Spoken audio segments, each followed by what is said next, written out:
ఇక్కడ చూపించేవన్నీ నేను night soak చేసి పెట్టుకున్నానండి మార్నింగ్ బ్రేక్ఫాస్ట్ కోసమని. ఇది నా బ్రేక్ఫాస్ట్ డైట్ అనమాట.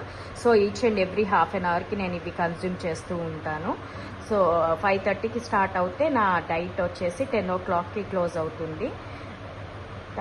మార్నింగ్ గైస్, ఇవాళ నా మార్నింగ్ డైట్ మీకు చూపించడానికని వచ్చేసాను. సో ఇవన్నీ ఫోటోలో చూపించినట్టుగా క్లో వాటర్ అనమాట. 4 క్లోవ్స్ అంటే లవంగం, 4 లవంగా వాటర్లో నైట్ నానబెట్టి ఎంటీ స్టమక్తో తాగుతాను 5:30కి.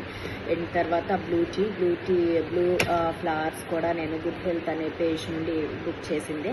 సో 4 to 5 బ్లూ టీ వేసేసి నైట్ వాటర్లో వేసి మార్నింగ్ బాయిల్ చేసుకొని లెమన్ అండ్ హనీతో స్క్వీజ్ చేసుకొని ఒక 2 స్పూన్స్ ఆఫ్ చియా సీడ్స్ ఏవైతే ఉన్నాయో ఆ చియా సీడ్స్ కూడా సోక్ చేసినవి దాంట్లో యాడ్ చేసుకొని టీ కన్జ్యూమ్ చేస్తాను.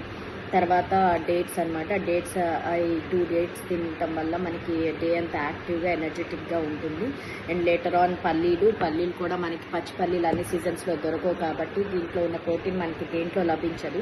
సో గుప్పెడు పల్లీని నైటే నానబెట్టి అది నేను రోజు మార్నింగ్ తింటాను. అండ్ తర్వాత నా డ్రై ఫ్రూట్స్ అండ్ నట్స్ అనమాట. సో బాదం, కిస్మిస్, సీడ్స్ అన్నీ కలిపి నైట్ సోక్ చేసి అవి తింటాను. అండ్ ఫైనల్లీ వచ్చేసి రాగి జావా కూడా నేను నైటే చేసుకొని పెట్టుకుంటాను. మంచి ఫర్మెంటేషన్ ఉంటుంది. సో రాగి జావా పక్కా మీ డైట్లో యాడ్ చేసుకోండి ఏదో ఒక మీల్లో. థైరాయిడ్ అండ్ షుగర్ ఉన్న వాళ్ళు మాత్రం తీసుకోకండి, అవాయిడ్ చేయండి, which is not good for their health. మిగతా వాళ్ళు మాత్రం వాడుకోవచ్చు. సో ఇది మొత్తం నా విషా క్రియేషన్స్ అనే పేజ్లో పెడతాను. తప్పకుండా మీకేమైనా డౌట్స్ ఉంటే వెళ్ళి అక్కడ చూసుకోవచ్చు. సపోర్ట్ చేసి లైక్ చేస్తారని అనుకుంటున్నాను. Thank you so much guys. Hope you like this video too.